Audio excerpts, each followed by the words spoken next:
We are all connected by one unique thing that gives us vitality, friendship, progress, and culture. This is food. We take it for granted and can't even remember what we ate a couple days ago. We become a generation of instant gratifiers. Who in the audience likes avocado? Good. What about chocolate? Even better. What if I told you that in 30 years from now, avocado would become a delicacy and a rarity? Chipotle has even stated that in 2020, they'll no longer have guacamole on the menu. That's 4 years from now. And even worse, chocolate will become as expensive and as rare as caviar. Imagine paying $2,000 for a pound of organic chocolate. That's crazy. And these are just a few examples of everyday items that are becoming increasingly hard to obtain and more expensive. But why? Why? Why is this happening? The fault is not in our growing population, but in our habits and methods, specifically in farming and animal husbandry. It hasn't changed much over the past 1,000 years. We've been using primarily the same techniques and methods as our ancestors. When we think of the future, thoughts of medicine, science, aviation, robotics come to mind, not pizzas and burritos. But because of our primordial farming habits and inefficiencies, we're starting to see widespread famine, increasing disease, consequences of GMO products, and hunger. The demand for food is growing at a staggering 4% a year, and where our supply is not able to meet these demands. So theoretically, if we were to expand our farm plots, it would be pointless. The amount of land used for farming could fit into South America all over the world. But with another 3 billion people on the way, land will become very scarce. So when you go to the market and buy 1 kilogram of beef, it costs you $8. But what goes into those $8?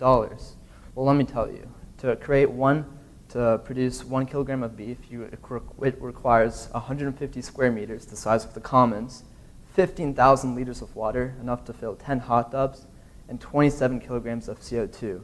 That's the equivalent of driving your car 100 miles. And remember, this is only for 1 kilogram of beef. Now multiply that by 100 million, and you can truly see the extent of our endeavors. Tasty? Yes. Sustainable for a population of 9 billion? Absolutely not.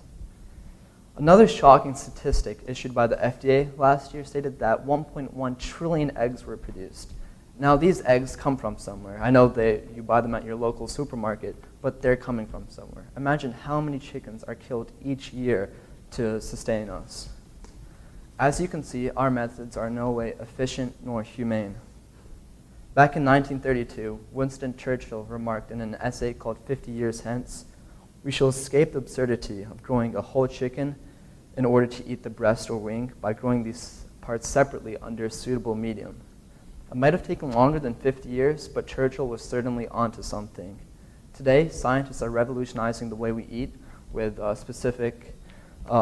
creating meat in laboratories and even revolutionizing the way we farm. Imagine 20 years from now, in your kitchen, you make some chicken pot pie.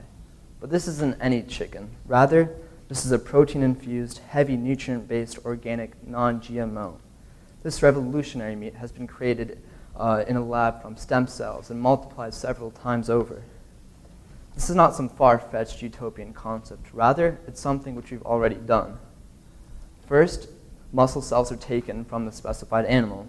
In this scenario, it was beef. The selected tissue from the muscles cut into very small pieces to separate the muscle fibers from the muscle cells. These muscle cells are then placed in a centrifuge and placed into a specific culture. Henceforth, they start to divide. And once they divide, they create small fibers called myotubes. These myotubes are placed around gel hubs, contracting and expanding as they go. Enough are then created to create long strands. A single strand can over 1 trillion cells. Enough are then layered on top of each other to create a meat patty.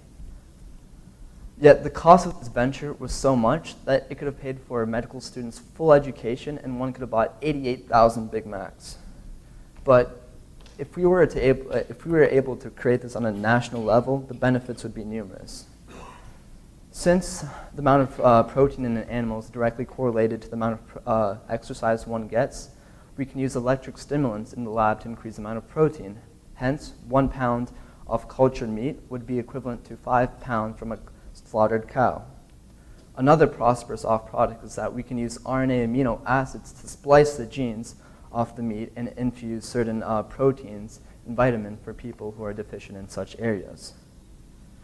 But more importantly, cultured meat will have no need for antibiotics and chemicals since it's been grown in sterile labs. As a result, people will have a much higher immune system and a lower chance of contracting allergies.